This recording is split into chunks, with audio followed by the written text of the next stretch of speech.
All right, guys, I wanted to kind of cover some cues for engaging your pelvic floor and deep core, as well as doing it with the movements.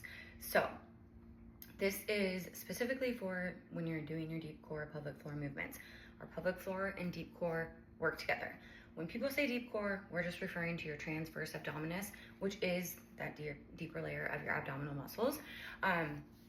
What you want to think about when you're engaging your deep core is you want to think about wrapping those muscles inward. I'm sure you've heard the cue a lot, like belly button to spine, which is an all right cue, but I like to think of wrapping them inward. That just really helps me ensure that I'm engaging them properly. So we want to do that, and then we also want to pull up all four sides of our pelvic floor. So the front, back, and your sides are going to be pulled up all together at the same time. I like to think of picking up a blueberry with my pelvic floor. That's a good little cue. Also with that, think of, contracting the muscles that are going to hold in your pee and a fart, something like that. So that should help you kind of with that mind muscle connection there. So we want those to work together. That's what I want you to think about when you're doing these movements. As far as the breathing goes, you want to take a big breath in through your nose. We call it a 360 breath. That just means we want to fill our whole rib cage, our diaphragm, everything. Big breath in. Then on the exhale, you're going to breathe out through your mouth. You're going to tighten everything up and engage everything as you do that. So that is how we want to start every movement.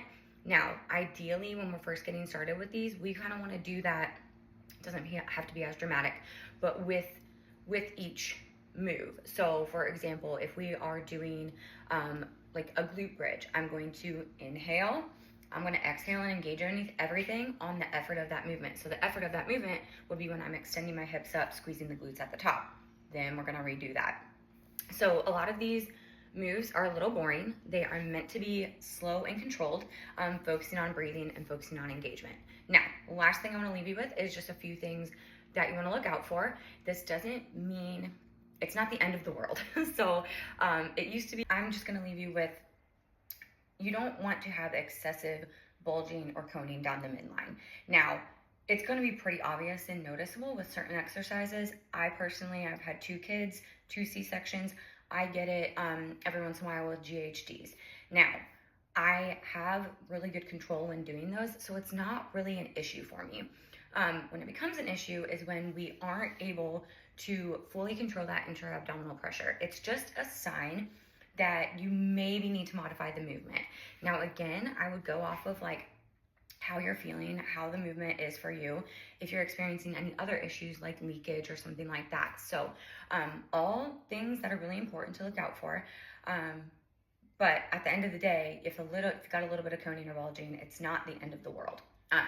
We just don't want it to be super extreme. We don't want you to not have control over the pressure because that could lead to worsening diastasis recti, the ab separation, or again, other issues like leakage and things like that. So anyway, we want to focus, we want to get down this breathing technique and the engagement, and then we can move on and try out